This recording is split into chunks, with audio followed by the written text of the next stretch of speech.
irmãos, a paz do Senhor. Graças ao nosso Deus, que nos concede mais esse dia, mais esses momentos para estarmos juntos, para estudarmos mais uma porção da Palavra de Deus. Estamos estudando nesse trimestre, que é o nosso terceiro trimestre do ano de 2021. Estamos estudando sobre o plano de Deus para Israel em meio à infidelidade daquela nação. Nós temos estudado a respeito das correções e dos ensinamentos de Deus no período dos reis de Israel. E hoje nós estaremos estudando a lição de número 12. E a lição de número 12 nos trará o tema sobre o reinado de Josias, ou seja, o reinado do rei Josias. A nossa leitura bíblica em classe está no livro de 2 Reis, no capítulo 22, versos 3 ao 5, e ainda o versículo de número 8, e logo em seguida estaremos estudando, lendo parte do capítulo 23, os versos 2 ao verso 5, e ainda os versos 21, 22 e o verso de número 25. Estarei fazendo a leitura desses textos, e aí você que tem a sua revista ou com a sua Bíblia, poderá acompanhar a leitura desses versículos que nós estaremos lendo no livro de Reis, no segundo livro, parte aí do capítulo 22 e alguns versos do capítulo de número 23.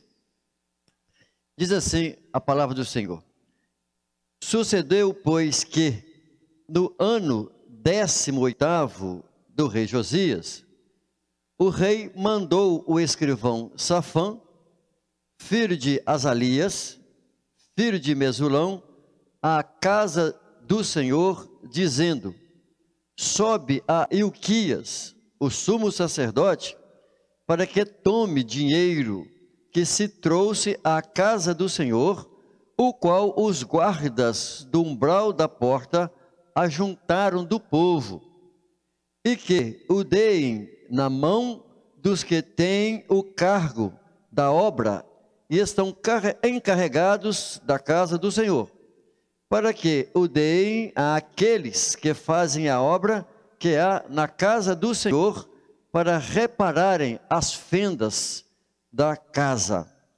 Então disse o sumo sacerdote Ilquias ao escrivão Safã: Achei o livro da lei na casa do Senhor. E Ilquias deu o livro a Safã e ele o leu. 2 Reis 23, a partir do verso 2.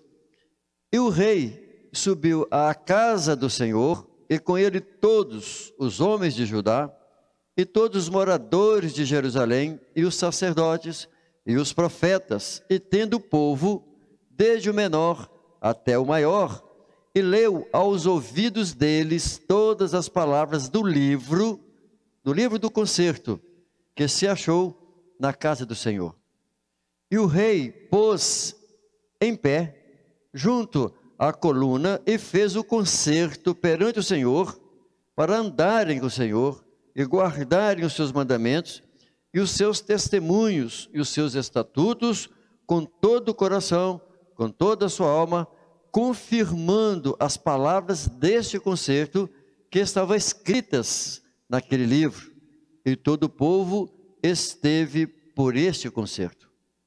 E o rei mandou ao sumo sacerdote Ilquias, e aos sacerdotes da segunda ordem, e aos guardas do umbral da porta, que se retirassem do templo do Senhor todos os utensílios que se tinham feito a Baal, e para o bosque, e para todo o exército dos céus, e os queimou fora de Jerusalém, nos campos de Cedron, e levou as cinzas deles a Betel.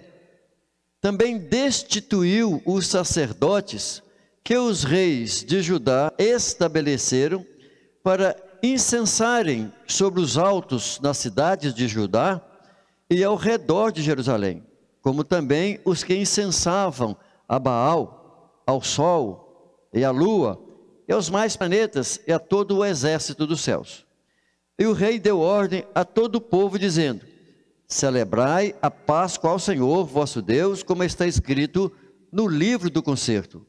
Porque nunca se celebrou tal Páscoa como esta, desde os dias dos juízes que julgaram a Israel, nem em todos os dias dos reis de Israel, nem tampouco dos reis de Judá.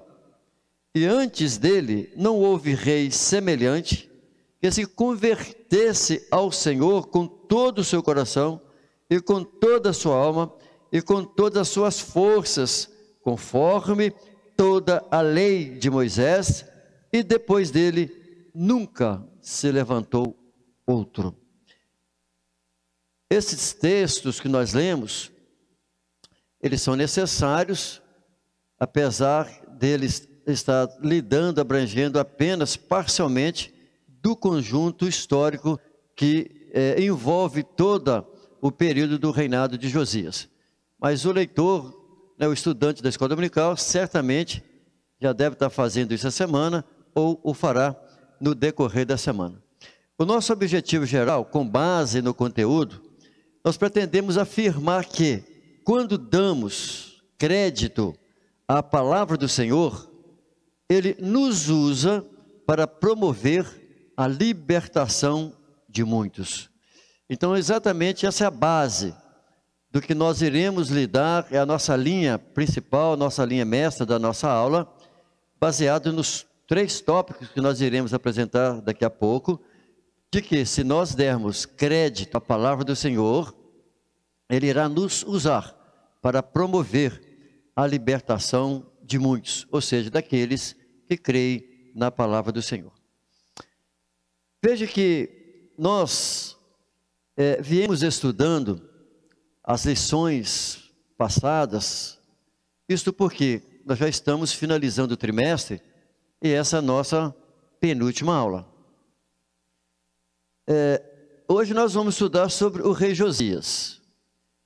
Ele foi, eu só estou querendo fazer uma sequência cronológica para o aluno entender, porque nós havíamos estudado na aula passada sobre o rei Ezequias, e agora já vamos estudar sobre o rei Josias.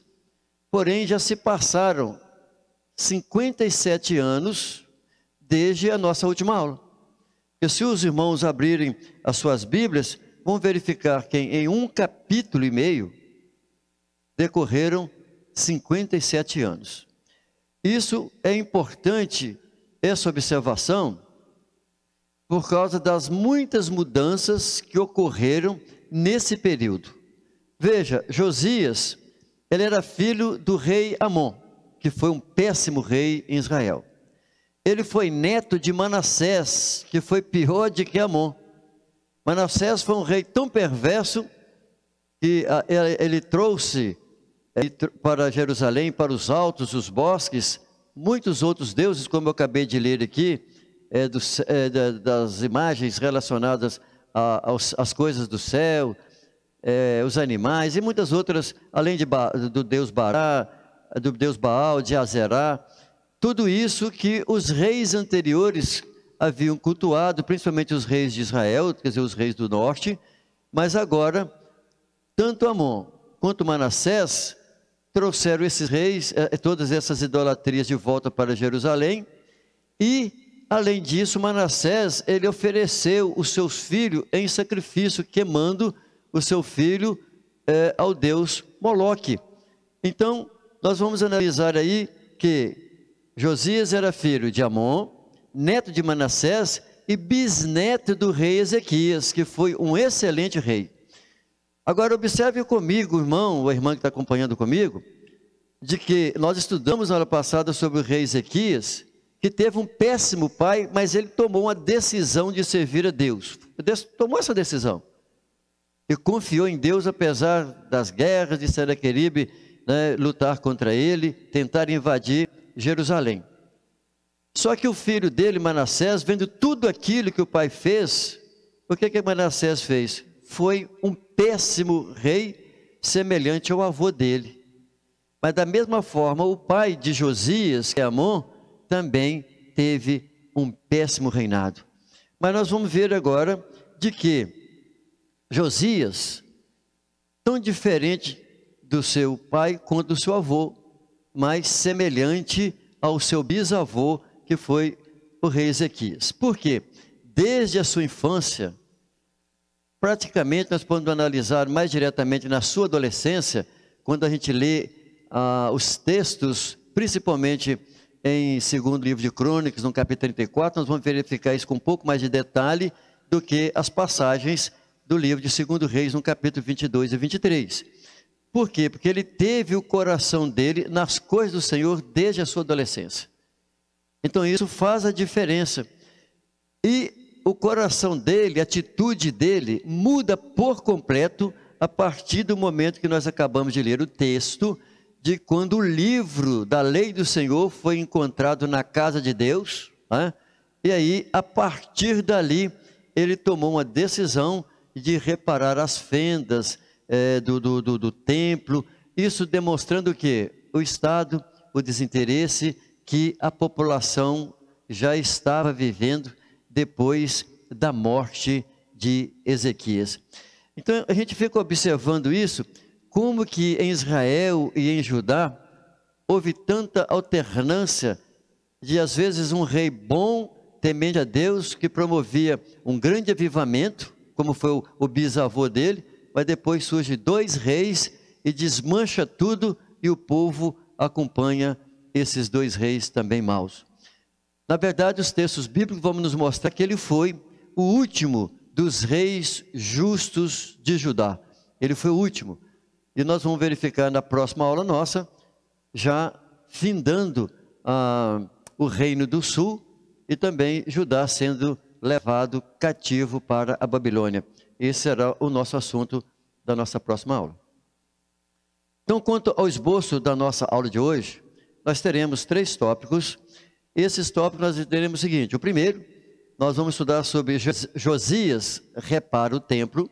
O segundo ponto, nós vamos falar sobre a renovação do pacto que é feito com Deus, feito com o Senhor. E por último, nós vamos encerrar tratando sobre a celebração da Páscoa do Senhor. Pois bem, nesse nosso primeiro ponto, nós vamos falar sobre Josias, ele repara o templo. Vamos observar aqui nesse primeiro ponto, que a prática da leitura e também, não somente a prática, mas a meditação na palavra de Deus, nos conscientiza sobre os nossos pecados. Foi exatamente isso que aconteceu com o rei, e o fato dele promover a leitura, porque ela foi feita a leitura, nós lemos esse texto aqui agora, de maneira resumida, alguns versículos apenas. Essa leitura da palavra do Senhor foi feita, e aí trouxe um constrangimento ao coração da população, e a partir daí as pessoas puderam reconhecer o seu estado de pecado. É exatamente a leitura da palavra do Senhor e a meditação na palavra do Senhor que nos leva a reconhecer o nosso estado. Pois bem, esse nosso primeiro ponto, nós vamos falar sobre Josias repara o templo. E aqui eu vou primeiro fazer uma pequena abordagem para falarmos a respeito do rei Josias. Quem foi o rei Josias? Ele foi rei e filho de Amon e neto de Manassés. Quando nós lemos o texto no primeiro livro dos reis, nós vamos verificar no capítulo de número 13, que Deus, na sua presciência, veja, Deus é onisciente, a presciência é um elemento da onisciência de Deus, ou seja, porque Deus conhece antecipadamente todos os fatos, ou seja, aquilo que ainda não é história, não tornou-se história, Deus já conhece antecipadamente. Por quê? Porque no primeiro livro de Reis, no capítulo de número 13, lá nós temos o enredo, os fatos que vêm decorrendo do capítulo 12 para o 13 de 1 Reis, exatamente o que? ali ocorreu a divisão do reino por causa do pecado de Salomão.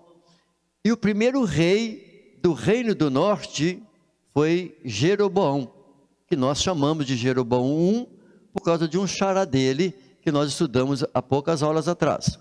O que diz o texto? Em 1 Reis, capítulo 13, e o verso 1 e 2, vão nos mostrar que o nascimento dele, o nome dele, já havia sido profetizado antes. Olha o que diz: por ordem do Senhor, um homem de Deus, ou seja, um profeta, veio de Judá a Betel, quando Jeroboão estava junto ao altar para queimar incenso. Basta lembrar que esse Jeroboão foi idólatra e foi ele quem introduziu a idolatria no reino do norte. Clamou o homem contra o altar, por ordem do Senhor. Ele disse: altar, altar, assim diz o Senhor, um filho nascerá à casa de Davi, cujo nome será Josias, o qual sacrificará sobre ti os sacerdotes. Olha o texto: o qual sacrificará sobre ti, quer dizer, sobre o altar, os sacerdotes dos altos que queimam sobre ti incenso, e ossos humanos se queimarão sobre ti. Isso então, esse texto está nos mostrando que quando Josias nasceu, Deus já havia profetizado a respeito dele e o que ele faria nos seus dias do seu reinado. Isso por quê? Porque Deus conhece o coração do homem. Nós sabemos claramente, porque Deus, antes que eu nascesse, ou antes que você nascesse, Deus já te conhecia. Porque do contrário, Deus é o quê? Onisciente. Então, Josias foi o 12º rei de Judá, após a divisão do reino. Então veja que ele foi o 12º rei desde os dias de Jeroboão. E ele começou a reinar com 8 anos de idade. E ele reinou por 31 anos ali em Judá. Agora, um fator muito importante também, quando lermos esses textos, é saber quais os profetas, pelo menos os profetas literários, além de Uda, que nós falamos sobre ela, e alguns outros profetas que são apenas mencionados, mas não são literários, ou seja, não escreveram. Mas os profetas, Jeremias e Sofonias, foram contemporâneos do rei Josias.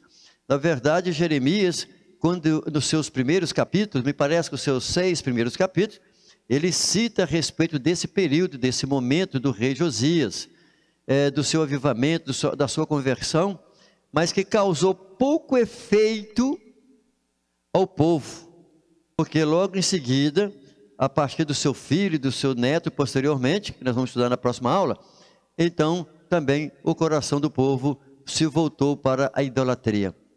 Mas é importante quando nós lemos sobre esses profetas, para sabermos como que Deus usou para falar a respeito desse momento que nós estamos estudando. Eu quero, na nossa sequência, nós vamos verificar aqui, exatamente para fecharmos, de que esse texto que nós acabamos de ler, e os fatos que vão acontecer daqui para frente, foi exatamente no 18º ano do reinado de Josias. Porque o próprio capítulo 22 e verso 3 diz isso, que é exatamente onde nós iniciamos a leitura hoje aqui. Sucedeu, pois, que no ano 18º do rei Josias, quer dizer, então está mostrando aqui que no 18º ano do seu reinado, ou seja, ele tinha 26 anos de idade, ele instaurou uma ampla renovação espiritual do povo de Deus em Jerusalém. Exatamente isso que ele vem fazer. Por quê? Desde a morte do seu bisavô, o rei Ezequias, como eu disse agora há pouco, passou-se 57 anos. Nos dias de Zedequias, do rei do rei Ezequias foi um grande avivamento parecido com esse dos dias do rei Josias. Porém, passados 57 anos, com os outros dois reis que houveram, né, que um foi o pai do próprio Josias e o outro o avô, totalmente idólatras, bagunçou todo o templo, colocou deuses ali no templo, voltou a colocar postes ídolos por todo lado, que o bisavô de Josias tinha retirado. E agora, o que acontece? O povo volta à prática da idolatria. É incrível como que os judeus, eles eram maleáveis para o pecado. Eu digo sempre que o nosso coração não é diferente do povo de Israel. Nós não somos nada melhores do que eles. Porque as oscilações que existem na vida cristã também são semelhantes. Quantas pessoas serviram a Deus, né, batizados com o Espírito Santo, pregadores da palavra do Senhor, hoje estão parados na fé, fazendo coisas que a gente admira deles estarem fazendo. Mas antes de continuar, eu quero dizer que é uma alegria, um prazer eu ter comigo aqui a minha esposa, a Norinha, está participando comigo da minha aula de hoje. Ela acabou de ensaiar aqui com o coral aqui da igreja, preparando aí para as festas do ciclo de oração, e está aqui comigo. Norinha, ó, você vai me dar bastante força aqui hoje, na nossa ministração aqui de hoje. Não é isso, Edivaldo? Né? A Norinha aqui com a gente aqui fica mais animada ainda. Né, Carlão? O Carlos lá na mídia, e aqui também o nosso grande amigo aí, o Bira. Ok. Prosseguindo, o que é que nós vamos verificar? De que, ao lermos esse texto, o que é que Josias desejou? Ele desejou reparar a casa do Senhor.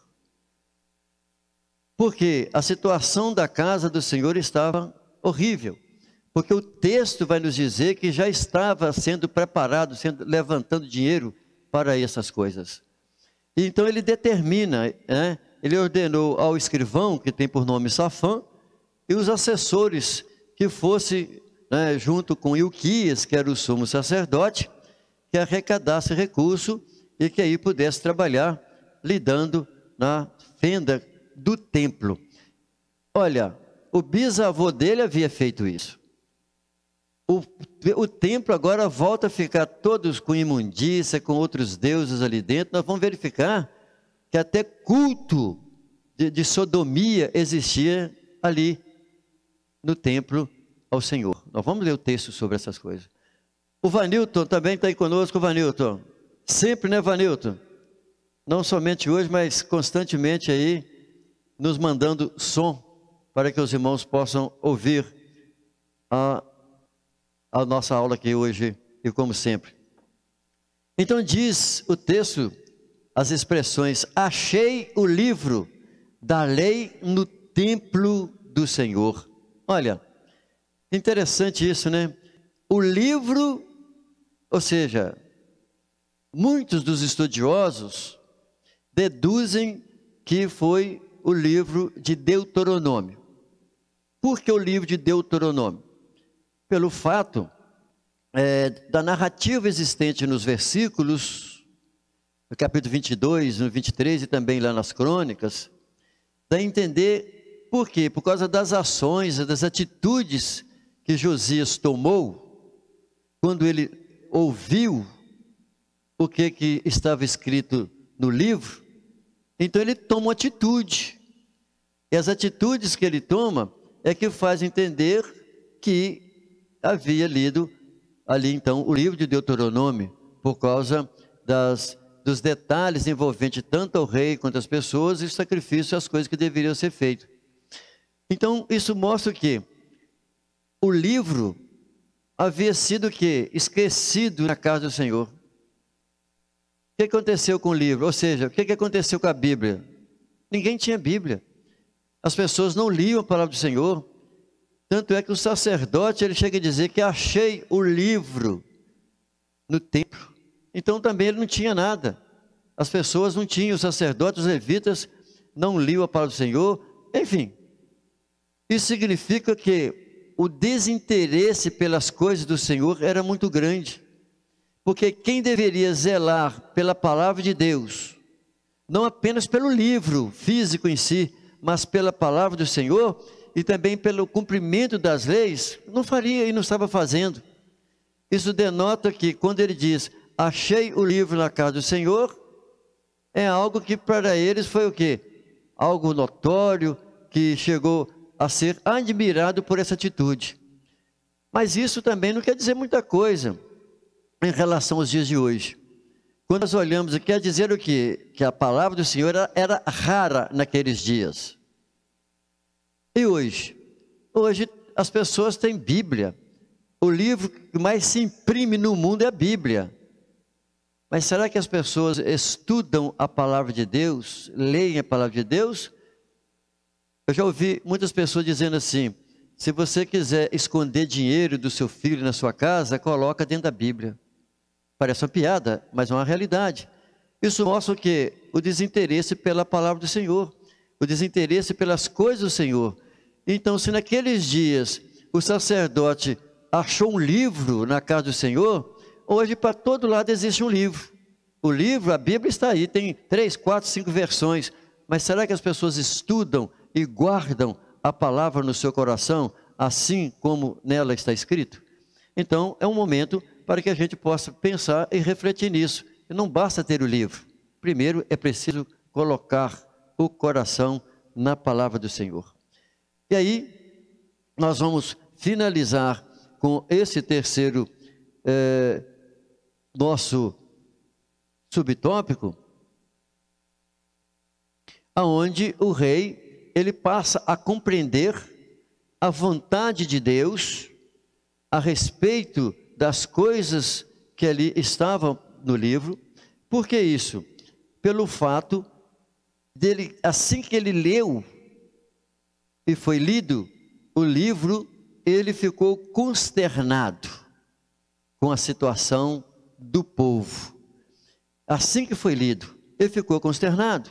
Ou seja, ele ficou pasmo ao ouvir do que se tratava.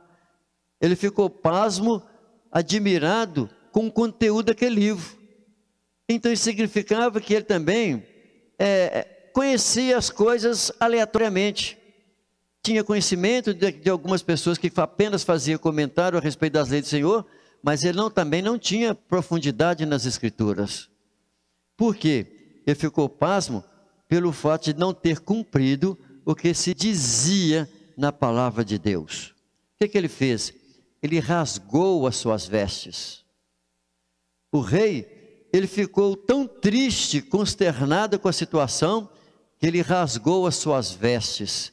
Isso mostrando exatamente que ele ficou triste com o fato, com a atitude dele, que ele até então não havia tomado nenhuma atitude. Ou seja, ele viu e sentiu o estado da situação. Isso significa que Josias sentiu que os seus pecados, no momento em que o livro foi lido, ele percebeu os seus erros, as suas falhas, as suas omissões. E o detalhe que a gente vai verificar, ele não culpou A nem B, ele não citou, nem deu encargo, responsabilidade a ninguém ali, ou seja, a sacerdote ou nenhum levita. Ele não culpou ninguém. O que ele fez? Ele se humilhou. O texto é muito claro em dizer isso. Ele se humilhou, se pranteou diante de Deus, rasgou as suas vestes e ele abriu o coração dele para o Senhor. Aqui que faz a diferença é quando uma pessoa abre o coração para Deus e permite que Deus trabalhe no seu interior. Aí é que faz a diferença, porque aqui é que Deus, ele entra agindo. Então o rei, ele se interessou tomar conhecimento a respeito de Deus e da situação em que se encontrava Jerusalém, da situação em que se encontrava a nação de Israel naqueles dias. Então isso dava a entender que o livro, à medida que estava sendo lido para ele, o conteúdo do livro, então falava alguma coisa a respeito de quê? falava a respeito dos castigos de Deus, dos juízos de Deus sobre a nação. E ele tinha conhecimento sobre o seu bisavô, né, sobre o seu pai, sobre o seu avô, e ele não queria passar pela mesma situação do seu pai e do seu avô. Então ele deu ordem ao sumo sacerdote, aos auxiliares dele, para quê? Para buscar ao profeta, mas que no caso uma mulher, a profetisa. Ou seja, quem é o profeta e quem é a profetisa? A pessoa que tem a palavra de Deus. Buscou exatamente a profetisa para saber sobre a situação de Judá, sobre a situação que se encontrava, qual era o juízo de Deus para Israel. E ao lermos o texto do segundo livro de Reis, no capítulo 22, dos versos 15 ao verso de número 17, nós vamos verificar assim, ela dizendo: disse-lhes ela, assim diz o Senhor, o Deus de Israel.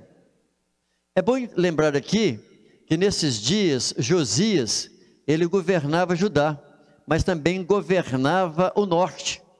Lembre que as 10 tribos haviam sido levadas cativo para a Síria, e os povos estavam ali, misto, mas tínhamos os judeus. E ele, Josias, ele governava o norte. Poderia não estar governando tão bem quanto o sul, mas ele governava.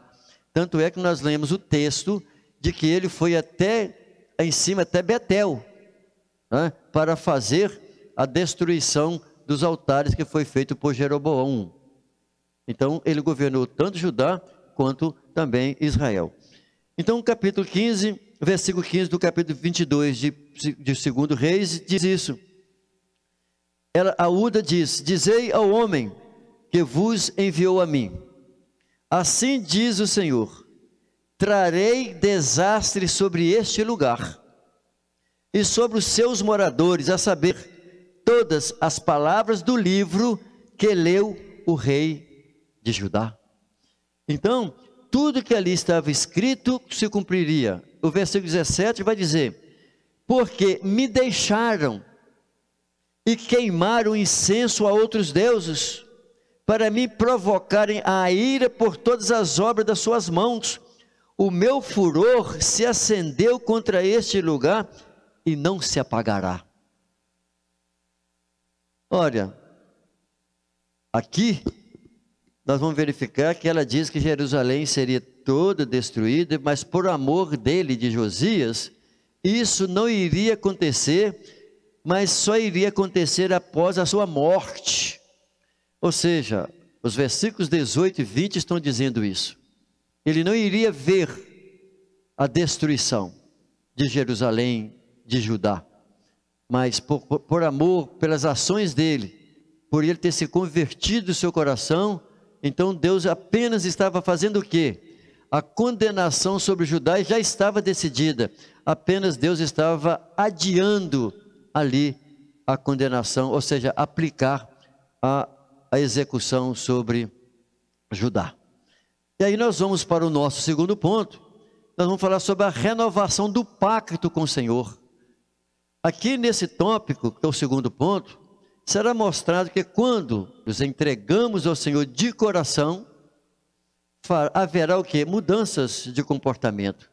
Mas para isso, nós temos que abrir, entregar o nosso coração ao Senhor, haverá literalmente mudança de comportamento. Deus muda a história da pessoa e das pessoas que envolve com elas, literalmente. Tem que haver mudança de comportamento. O que é que acontece aqui nesse nosso segundo ponto? Sobre a renovação, ou seja, o povo renovou a aliança com Deus, o pacto com Deus. Através de quê? A leitura do livro foi feita diante do povo. Olha, a mudança de comportamento, ela vai acontecer quando? Quando as pessoas dão crédito à palavra de Deus. E literalmente assim, ele precisa dar crédito à palavra do Senhor, esconder, né, guardar a palavra do Senhor no coração para não pecar contra Deus, assim como disse o salmista Davi. Josias, ele como líder, um líder reformista, ele como sabia claramente, para que ele pudesse fazer uma reforma, ele teria, para ter êxito, ele teria que chamar todas as pessoas e envolver as pessoas, não um ou dois. Ele teria que trazer as pessoas, as lideranças, os menores e os maiores. Ele precisava fazer isso de forma coletiva, se ele quisesse ter e criar uma reforma ali em Judá. Por isso que ele convoca as autoridades, as pessoas para ir ao templo e ouvirem a palavra do Senhor. Veja o que diz 2 Reis, no capítulo 23, apenas o verso 1 e o verso de número 2. Então o rei deu ordem e todos os anciãos de Judá e de Jerusalém se ajuntaram a ele. O rei subiu à casa do Senhor e com ele todos os homens de Judá e todos os moradores de Jerusalém, os sacerdotes, os profetas e todo o povo, desde o menor até o maior. Leu aos ouvidos deles todas as palavras do livro da aliança. Eu não sei quantas horas isso demorou, se ficar em pé, mas a ideia é essa. Mas leu todas as palavras do livro da aliança que se achou na casa do Senhor. Se foi o livro todo de Deuteronômio, demorou um pouquinho de tempo, para que as pessoas pudessem entender, que as pessoas pudessem compreender a exposição do texto. Quando nós vamos, por exemplo, aqui, só para fazer uma alusão no tempo de Neemias e de Esdras, né, quando o povo volta do cativeiro, o que foi feito? As leituras da palavra do Senhor. E entre os povos estavam ali os levitas instruindo, orientando, dando interpretação do significado daquilo que se lia. Provavelmente isso aqui teria que ser feito, porque é comum quando se prega ou quando se lê algumas passagens das Escrituras, ter que fazer uma explanação do texto. Olha, o que aconteceu? A mensagem da palavra do Senhor, ou seja, a leitura do livro que foi feito diante do povo, mexeu com o coração do povo para provocar o quê? Uma nova aliança do povo com Deus. Então isso significa, para que haja uma aliança ou retorno ou um novo pacto, é preciso o quê? O estudo da palavra. Por isso que eu digo, olha, o avivamento que ocorreu nos dias de Josias, que foram provocados por ele, esse avivamento, quer dizer, o avivamento pode ser o quê? Individual, porque naturalmente tem que começar com um, com dois, tem que ser com cada pessoa. O avivamento parte de mim, parte de um indivíduo. Então isso significa que o avivamento pode ser individual ou coletivo, como ocorreu nesses dias, mas o seu início terá que ser literalmente através da palavra de Deus. Veja que nós temos a passagem em Atos Apóstolos que diz o quê? Que a fé vem pelo ouvir e ouvir a palavra. Então é necessário a palavra, o estudo da palavra, para que haja avivamento. O que significa avivamento? Avivamento é trazer de volta o que estava morto. Isso é avivamento. Toda pessoa que aceita Jesus, que se converte, ele torna-se vivo.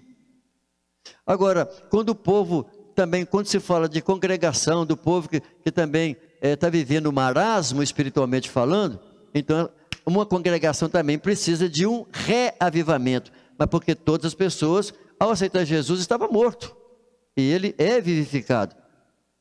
Jesus fala isso, narrado por João no capítulo 14. Então isso significa o seguinte, que quando a Bíblia ela passa a ser ouvida com sinceridade, o coração é quebrantado, literalmente ele é quebrantado, e a nossa vida, ela passa a ser avivada pela ação do Espírito Santo, que vai ocorrendo em cada indivíduo que cede para Deus. E o que acontece então? A partir do momento que houve essa renovação, aliança, pacto com Deus, naturalmente haverá o quê? Um efeito, uma questão de causa e efeito. A destruição de quê? Dos ídolos. Então, aliança renovada. E quem é que estava à frente? O rei. Ele era o chefe em comandante. Então, isso significava que o texto até diz que ele estava à frente, postado aonde? A coluna. O texto diz isso. Ele foi para a casa do Senhor, ele fez a aliança dele individualmente, diante do povo. O que acontece a partir daí? Os demais passaram a seguir e ouvir ao rei, as atitudes e as orientações do rei. E nós vamos verificar aí, dos versículos 4, aí do capítulo 23, eu não vou fazer a leitura, porque o texto é longo, mas sugiro, irmão, fazê-lo agora ou daqui a pouco, mas eu vou citar partes disso. Quais foram os efeitos da renovação espiritual? Porque houve uma renovação do pacto das pessoas com Deus. Porque todas as vezes que uma pessoa aceita Jesus, se converte, ou que ele renova a sua aliança com Deus, haverá o quê? Um efeito. Alguma coisa tem que acontecer. Nós vamos ver a sequência aí. Josias deu ordem para retirar os utensílios que os reis anteriores fizeram para Baal e também para Zerá e outros mais que o texto vai dizer. Então aqui começa os efeitos com essa renovação do pacto para com o Senhor. Ele destituiu os sacerdotes idólatras, aqueles que queimavam incenso lá, trazido pelos reis anteriores, que foram colocados tanto ali na casa de Deus, quanto nos bosques, nos postes ídolos, para queimar incenso aos deuses e não ao Senhor nosso Deus. O que ele faz? Ele tirou os postes ídolos da casa do Senhor, ou seja, ela tinha vários postezinhos representando a algum Deus, como o texto que diz, ao sol, às estrelas, aos animais. Ele derrubou as casas dos prostitutos cultuais na casa do Senhor. Olha a situação que já estava Israel, depois de 57 anos de um grande avivamento que aconteceu com o rei Ezequias. Porque o texto, tanto lá das crônicas, detalha usando o termo sodomitas. Ou seja, era o quê? Homossexuais. Porque o texto vai dizer de prostitutos cultuais. Ou seja, ou poderia ser mulher, que muitas vezes era tanto homem quanto mulher, que eu já tratei disso em aulas anteriores, que essas práticas eram decorrentes dos costumes dos povos dali, e estava permitindo que houvesse na casa do Senhor um cômodo lá, uma área lá dentro, por isso que o texto diz, derrubou a casa, quer dizer, derrubou ali uma parte no próprio templo que estava sendo cedido para sodomias. O que ele faz também? Ele tirou Tofete. O que é Tofete? Tofete era um local ali no Vale de Sidrom, onde se queimava, inclusive o termo Tofete significa queimar, ou tambores, né, que se queimava. Que significa o quê? Os pais daquele tempo, que certamente já nos dias, como de Manassés, o que eles faziam? Eles sacrificavam os seus filhos a Moloque. Então, Deus Moloque estava ali exatamente naquela região dos filhos de Inom, no Vale de Sidom, que era chamado Tofete. Que Tofete, em hebraico, ou mesmo na tradução da Septuaginta para o grego, significa queimar. Ou seja, uma região que existia ali, que tinha o deus Moloque, onde os pais iam lá, os judeus, para sacrificar os seus filhos a Moloque para serem queimados vivos. Loucura. Situação que crente ou filhos de crente, que ponto que essas pessoas elas chegam. Quando a gente fala isso, não é muito diferente de hoje. O que os desviados fazem? Pessoas que serviram a Deus, conheceram o Senhor nosso Deus, fazem coisas abomináveis até hoje. Outra coisa que ele fez também, quais são os efeitos dessa renovação espiritual? Tirou os cavalos, que foram colocados desde os dias de Acás, que posteriormente foi colocado por Manassés e também por Amon, os cavalos dedicados ao Deus Sol. Destruiu, olha aqui, agora vem a profecia do texto do versículo 16, 17 aqui do capítulo 23, a profecia que eu li lá do capítulo 13 de 1 Reis, do fato que ocorreu nos dias de Jeroboão, ou seja, são 320 anos, eu estou dizendo aqui, há mais de 300 anos, sim, porque eu fiz as contas hoje, 320 anos já havia decorrido, desde os dias de Jeroboão até agora, esse tempo, momento de Josias. Ou seja, a palavra de Deus que foi dita 320 anos antes pelo profeta, se cumpre aqui agora.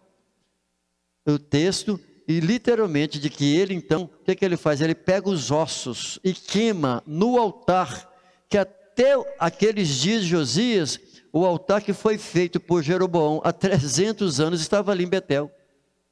Agora, entenda por que o Senhor estava determinando isso com a profecia de 320 anos atrás. Porque Deus, Ele prometeu aos patriarcas e a Davi, que a lâmpada de Davi não se apagaria. E Josias foi o último dos reis fiel e servo do Senhor. Tanto é que o texto bíblico diz que não houve nenhum rei antes dele, e nem depois dele, nem no sul, nem no norte, que se entregasse o coração 100%, nem desviando nem para a esquerda, nem para a direita, como Josias fez. Isso significava o quê? Que então ele, Josias, era o último que estaria eliminando todas aquelas podridões, porque o povo foi levado cativo, e nunca mais Israel voltou a ter rei em Israel. A situação dele foi sempre dominado pela Babilônia, pelo Império Medo-Persa, pelo Império Sírio, pelo Império Medo-Persa, pelos gregos e depois pelos romanos. E quando Jesus chega, o Império Romano. A profecia era exatamente para chegar no Messias, na pessoa de Jesus, mas o cumprimento está lá em Isaías, no capítulo, literalmente 11, e também lá em Romanos, no capítulo 15, que vai se encontrar exatamente, por isso que Josias ele era um tipo de Cristo, que foi o último dos reis, justo, que se abriu o coração totalmente, representando a pessoa do Messias, e que se cumprirá no milênio, quando Jesus iniciará o seu governo justo e perfeito. Indo para o nosso terceiro ponto e encerrarmos a nossa aula. Nós vamos encontrar agora então, depois de toda essa renovação do pacto, que acontece a celebração da Páscoa. Veja que nesse tópico, nós vamos verificar que o culto, um culto, independente de ser da Páscoa ou não, mas o culto instituído por Deus, ele tem a função de nos fazer o quê? Lembrar dos feitos do Senhor ao seu povo. Então isso significa que todo culto, toda adoração, nós somos sempre lembrando as coisas que foram instituídas por Deus, lembrando dos benefícios, das coisas que o Senhor tem feito por nós. Normalmente as letras, nas nossas liturgias, nós estamos sempre falando de coisas que o Senhor fez em nossa vida, da restauração e daquilo que Deus fará, das promessas de Deus para nós. Então o culto instituído por Deus tem essa função. E a Páscoa, ela tinha literalmente essa função de lembrá-los. Aí nós vamos verificar nesses dois subtópicos que nós teremos neste terceiro ponto. São apenas dois subtópicos. O primeiro é a celebração da Páscoa e a restauração do culto e também dos oficiantes ali no templo, que já não existia mais. Nós lemos aqui todo o texto, não existia mais. Então, com a renovação espiritual, o quebrantamento, o avivamento, as pessoas estavam mortas, foram reavivadas, né? Os ossos estavam secos, foram reavivados. Então, isso mostra o quê? A diferença que nós temos de Josias para com o bisavô dele, o rei Ezequias, é que com o rei Josias, ele literalmente atingiu lá no norte, o texto vai dizer isso um pouco aqui em Reis e a maior parte nas crônicas, de que ele conseguiu fazer uma limpeza total em toda a terra. E depois que ele faz isso, porque ele foi acompanhando, eu não sei quantas semanas, dias que ele gastou para isso, mas ele foi acompanhando tudo, destruindo, tanto é que ele foi em Betel, literalmente, para depois ele voltar em Jerusalém. É só ler o texto que vão entender isso. Para depois ele voltar em Jerusalém para aplicar o que nós vamos falar aqui agora, que é a Páscoa do Senhor. Então entenda que somente no seu 18º ano de reinado, porque o texto já começa dizendo sobre isso, que ele pôde comemorar a Páscoa. Ou seja, a ideia que se tem que foi a primeira Páscoa que ele comemora, porque não se praticava a Páscoa do Senhor. Ela tinha acontecido há 57 anos atrás com o rei Ezequias, que é o bisavô dele, mas também voltou a ficar no ostracismo. E o texto vai nos dizer, aqui em 2 Reis, no capítulo 23, e o verso de número 22, vai dizer assim: nunca se havia celebrado tal Páscoa desde os dias dos juízes, olha, que julgaram Israel, nem em todos os dias dos reis de Israel, ou seja, das tribos do norte, e nem tampouco nos dias dos reis de Judá. Então o texto é enfático dizer que todos os momentos que se comemoraram a Páscoa, que fosse lá nos dias por exemplo, de Salomão, ou de Ezequias, ou algum outro rei, mostrava que não foi na grandeza e na amplitude que atingisse tanto o sul quanto o norte, do tamanho que ela foi feita. O texto está bem claro em dizer isso. O que o rei então faz? Ele restabelece a liturgia do culto, volta a acontecer o cântico, o louvor, a adoração, os instrumentos, o sacerdócio, né, os cantores e também os guardas das portas do templo voltaram a ter as suas funções. E aí nós vamos encerrar com o nosso segundo subtópico, falando que foi a maior Páscoa da monarquia. Por que isso? E o que isso representa? O que a Páscoa representava para os israelitas? Aí está. Primeiro, ela fala através do culto, da adoração. Tanto é que o texto está bem claro: quando o povo saiu do Egito, passou, depois que passa pelo mar, e posteriormente quando atravessa o Rio Jordão, com Josué, é feito aquele monumento, e o próprio Deus diz assim: quando teus filhos perguntar que culto é esse, era exatamente para as pessoas dizerem, ou seja, que a Páscoa, que deveria ser feita uma vez por ano, para lembrar dos feitos de Deus, ou seja, de que Deus havia livrado os israelitas da escravidão no Egito. Lembrar da proteção de Deus ao seu povo, e deveria ser festejada de geração em geração, que deveria ser feito. Levar o povo a recordar das obras que Deus realizara no passado, mas por causa do pecado, da friagem espiritual, do desinteresse pelas coisas de Deus, o povo esqueceu dos feitos. Não é assim? As pessoas vão se desviando, se secularizando, vivendo uma vida materialista, esquece das coisas do Senhor, deixa de orar, de ler a Bíblia, deixa de fazer tudo, se envolve em outras situações, esquece das promessas de Deus. Exatamente isso que acontece. Quando o povo peca, ele esquece dos feitos, esquece das promessas de Deus. Por isso é que eu li esse texto, que nem antes, nem depois, nunca houve. E o que o texto vai dizer? É de que, olha lá, nem antes, nem depois dele, Josias, houve rei que lhe fosse semelhante. Não teve nenhum. Que se convertesse ao Senhor, eu grifei aqui, de todo o coração, de inteireza de coração, de toda a sua alma e de todas as suas forças, conforme a lei de Moisés. E aí, isso vai nos mostrar que, apesar de toda essa mudança espiritual que houve, desse quebrantamento que aconteceu com as lideranças, com a volta para o culto na casa do Senhor, apesar de tudo isso, da conversão do rei, mas não fez com que demovesse o coração do povo.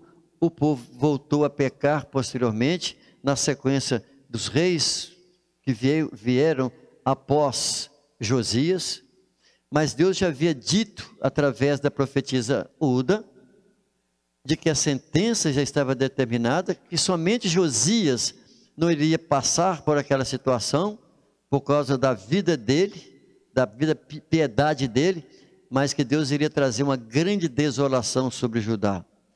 Isso significava o quê? Que mesmo que Josias foi, com seu coração, não demoveu, ou seja, não quebrantou a ira de Deus sobre Judá, e Deus disse literalmente que iria varrer Judá da sua face.